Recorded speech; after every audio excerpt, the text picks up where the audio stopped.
अस्सलाम वालेकुम दोस्तों। सोचिए एक ऐसा बंदा जो कि 30 साल से अपने ही शहर से हजारों किलोमीटर दूर 7 समंदर पार एक कमरे में बैठा है, लेकिन सिर्फ एक टेलीफोन कॉल के जरिए पूरे शहर की जिंदगी और मौत का फैसला करता है।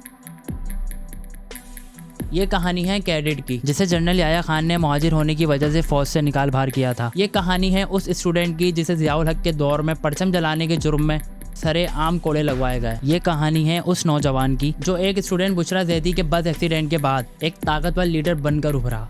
ये बात है उस इंसान की जिसके भाई और भतीजे को दिन दिहाड़े मार दिया गया। ये कहानी है उस शख्स की जिसकी आवाज फोन पर गूंजती तो पूरा शहर सुनसान हो जाता। ये कहानी उस लीडर की है जिसने रोशनियों के शहर कराची पर राज किया, लेकिन उस पर शहर को अंधेर नगरी बनाने का इल्जाम लगा। ये कहानी है उस शख्स की जिसने एक जनरल को खुली धमकी दी, बहुत जल्द तुम्हारे साइज की बोरी तैयार होगी। ये कहानी उस इंसान की है जिसे दहाइयों तक कोई हरा न सका, जब तक कि उन्होंने जनरल राहिल शरीफ से पंगा नहीं लिया, और आज वो पाकिस्तानी सियासत से मुकम्मल तौर पर माइनस और वॉश आउट हो चुके हैं। ये कहानी है कराची की हिस्ट्री के सबसे ताकतवर शख्स अल्ताफ हुसैन की।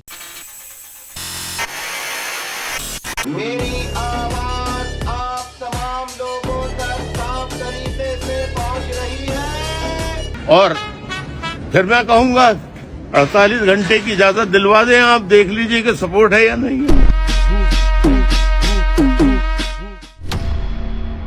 1947 में तकसीम के वक्त लाखों उर्दू बोलने वाले मुसलमान भारत से हिजरत करके पाकिस्तान आए और अक्सर कराची और हैदराबाद में आबाद हुए। इसी दौरान 17 सितंबर 1953 को कराची में नादिर हुसैन और खुर्शीद बेगम के यहाँ एक बेटा पैदा हुआ जिसका नाम अल्ताफ हुसैन रखा गया। अल्ताफ हुसैन के दादा मौलाना मोहम्मद रमजान आगरा के मुफ्ती आजम थे। उनके वालिद नादिर हुसैन तकसीम से पहले इंडियन रेलवे में थे और कराची आकर एक टेक्सटाइल मिल में काम करने लगे। अल्ताफ हुसैन के 11 बहन भाई थे और जब तक वो 13 साल के हुए उनके वालिद का इंतकाल हो गया। घर का गुजर बसर बड़े भाई की जॉब और वालदा की कपड़े सिलाई की कमाई से होता था। उन्होंने इब्तिदाई तालीम कॉम्प्रिहेंसिव हाई स्कूल अजीजाबाद से हासिल की। शुरू में मुहाजिर तबका तालीम याफ्ता, पढ़ा लिखा और खुशहाल हुआ करता था, लेकिन धीरे धीरे इस बात का एहसास होने लगा कि सिस्टम उनके साथ ज्यादती कर रहा है, मेरिट का कत्ल हो रहा है और उन्हें दीवार से लगाया जा रहा है। अल्ताफ हुसैन ने कराची यूनिवर्सिटी में फार्मेसी में दाखिला लिया और बस यहीं से कहानी बदल गई। 11 जून 1978 को अल्ताफ हुसैन ने अपने दोस्तों के साथ मिलकर all Pakistan मुहाजिर student organisation APMSO की बुनियाद रखी। शुरू में ये एक छोटी सी जमात थी, लेकिन अल्ताफ हुसैन के पास एक मैजिकल स्किल्स थी, पब्लिक स्पीकिंग। उनकी तकरीर में कुछ ऐसा जादू था जो कि नौजवानों को सीधा कनेक्ट करता था। बरसों पहले जनरल याया के दौर में Altaf Hussain national cadet scheme के तहत फौजी ट्रेनिंग ले चुके थे। उनकी भर्ती बलोच रेजिमेंट में हुई और पोस्टिंग मशरकी पाकिस्तान हुई। अल्ताफ हुसैन के मुताबिक सुकूत ढाका के बाद उन्हें फौज से निकाल दिया गया,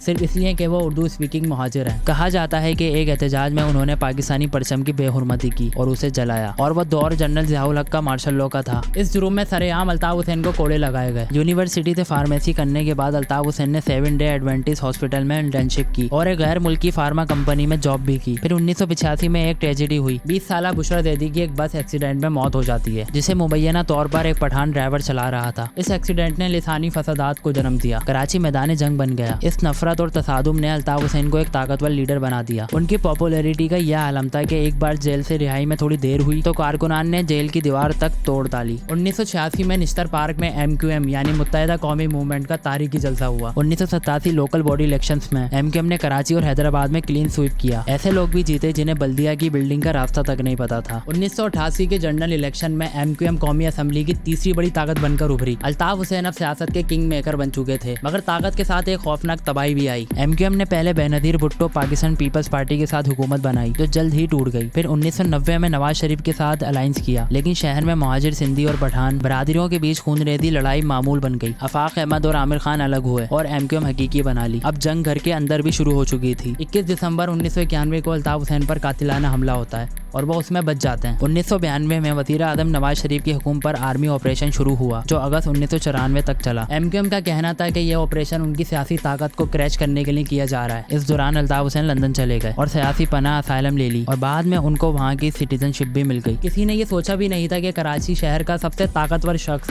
हमेशा के लिए इस शहर को खैरबाद कह रहा है। लंदन में उन्होंने एक ब्रिटिश नेशनल फायदा गबोल से शादी की। उनकी एक बेटी अफजा पैदा हुई, मगर बाद में दोनों को तलाक हो गई। लंदन में बैठकर अल्ताफ हुसैन ने हुकूमत हुकूमत करने का एक अजीब तरीका निकाला, द फोन स्पीचेस। वो लंदन से फोन पर तकरीर करते। कराची के जलसों में उनकी आवाज स्पीकर्स पर गूंजती। घंटों लंबी तकरीरें, कभी आंसू कभी ललकार। लोग खौफ और मोहब्बत के मिक्स इमोशन के साथ उन्हें सुनते। अल्ताफ हुसैन ने interior minister general Naseeruddin Babar को धमकी दी कि हमने तुम्हारी बोरी का नाप ले लिया है। अगले ही दिन बाबर अजीजाबाद MQM हेडक्वार्टर पहुंच गए और कहा, आज तक किसी माँ ने ऐसा बच्चा नहीं जाना जो मेरी बोरी तैयार करे। गवर्नर सिंध और हमदर्द के बानी हाकिम सईद को रोजे की हालत में शहीद कर दिया गया। रिपोर्ट्स और अखबारात के मुताबिक किलर MQM से थे और हुक्म डायरेक्ट लंदन से आया था। जब कराची में खूनरेज दौर चल रहा था तब अल्ताफ हुसैन के बड़े भाई और भतीजे को अगवा करके कत्ल कर दिया गया। दहाइयों तक राज करने के बाद 22 अगस्त 2016 को सब कुछ एक झटके में खत्म हो गया। लंदन से एक लाइव फोन स्पीच में अल्ताफ हुसैन ने पाकिस्तान मुर्दाबाद का नारा लगाया।